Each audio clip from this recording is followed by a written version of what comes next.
Hello বন্ধুরা, কেমন আছেন? আশা করি সবাই ভালো আছেন। বন্ধুরা, দিনে উঠত 30 লক্ষ টাকা শাহজাহান কর। শাহজাহান সন্দেশখালী 1 এবং 2 নম্বর ব্লকে আসানসোল থেকে আসা কয়লা সরবরাহ করতেন এবং টন প্রতি অতিরিক্ত 2000 টাকা শাহজাহান কর হিসাবে ইট ভাটার মালিকদের দিতে হতো। এরকম একটা বড় আপডেট আমাদের সামনে আসছে। অবশ্যই আমরা এই বিষয়ে বিস্তারিত আলোচনা করবো। তার আগে আপনি যদি এই চ্যানেল নতুন থাকেন, অবশ্যই চ্যানেলটিকে সাবস্ক্রাইব করে আমাদের পাশে থাকুন এরকম নিত্য নতুন রাজনৈতিক আপডেটগুলিকে সবার আগে পাওয়ার জন্য। বন্ধুরা, এতদিন জানা ছিল শেখ শাহজাহানের রেশন বন্টন এবং দুর্নীতিতে জড়িত। এবার আদালতে নথি দিয়ে ইডি দাবি করল কয়লা পাচারের সঙ্গেও যোগ ছিল শাহজাহানের। আর এই প্রচারে এবং পাচারে প্রতিদিন প্রায় 30 লক্ষ টাকা শাহজাহান কর বাবদ তোলা হতো বলে প্রাথমিকভাবে ইডির অনুমান। উল্লেখ্য, রেশন বন্টন দুর্নীতির মামলায় অভিযুক্ত হিসাবে রাজ্যের প্রাক্তন খাদ্যমন্ত্রী জ্যোতিপ্রিয় মল্লিক গ্রেপ্তারের বেশ কিছুদিন পরে তার মারফতই শাহজাহানের নাম উঠে আসে বলে ইডি সূত্রের দাবি। তদন্তকারীদের দাবি, উত্তর 24 পরগনার সন্দেশখালী এবং তথ্য সংলগ্ন এলাকায় বহু বাসিন্দার জমি জোর করে দখলে করে সেখানে বেআইনিভাবে ভেরি বানিয়ে মাছের চাষ অভিযোগে ওঠে শাহজাহানের বিরুদ্ধে।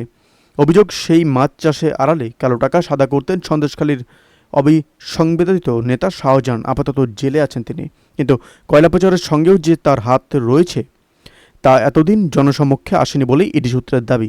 সম্প্রতি বিচার ভবনে সিবিআই বিশেষ আদালতে শাহজাহান ও তার ভাই আলমগীর সহ 4 জনের বিরুদ্ধে যে চার্জশিট ইডি জমা দিয়েছে, সেখানে তদন্তকারী অফিসের দাবি, আসানসোল থেকে উত্তর 24 পরগনার সন্দেশখালী 1 ও 2 নং ব্লক, দক্ষিণ 24 পরগনার সংলগ্ন এলাকায় প্রায় শতাধিক ইট ভাটায় নিয়মিত কয়লা পাচার হতো। একটি গাড়িতে 20 থেকে 30 টন কয়লা আসত, যার সঙ্গে যোগ ছিল শাহজাহানের। 1 টন কয়লা বাজার দর 5 থেকে 6,000 টাকা। তদন্তকারীদের দাবি, শাহজাহান সন্দেশখালী 1 এবং 2 নং ব্লকে আসানসোল থেকে কয়লা সরবরাহ করতেন এবং টন প্রতি অতিরিক্ত 2000 টাকা শাহজাহান কর হিসেবে ইটভাটা মালিক দিতে হতো। এবং তদন্তকারীদের আরও দাবি, 2015 থেকে 2020 পর্যন্ত আসানসোল থেকে সন্দেশখালীতে দিনে প্রায় 1,500 টনেরও বেশি কয়লা পাচার হতো এবং কর বাবদ দিনে প্রায় 30 লক্ষ টাকা হতো। প্রসঙ্গত, কয়লা পাচারে ইডি এবং সিবিআইয়ের মামলায় দক্ষিণ 24 পরগনা অধিকাংশ জায়গায় ইটভাটার অনুপ মাঝি ওরফে লায়লা বেআইনিভাবে কয়লা সরবরাহ করতেন বলে তদন্তে উঠে এসেছে। লায়লার কাছ থেকে উদ্ধার হওয়া একাধিক ডায়েরির নথি থেকে কয়লা পাচারে উত্তর এবং দক্ষিণ 24 পরগনা শাসক দলের একাধিক দাপুটি নেতার নাম উঠে এসেছে। এসব নেতাদের সঙ্গে শাহজাহানের ঘনিষ্ঠতর সূত্র পাওয়া গিয়েছে। সিবিআইয়ের কয়লা পাচার মামলায় দক্ষিণ 24 পরগনার এক দাপুটির নেতা তথা বিধায়ককে তলব করে জিজ্ঞাসাবাদ করা হয়েছে। ফের তাকে তলব করা হবে বলেও সিবিআই সূত্রের খবর।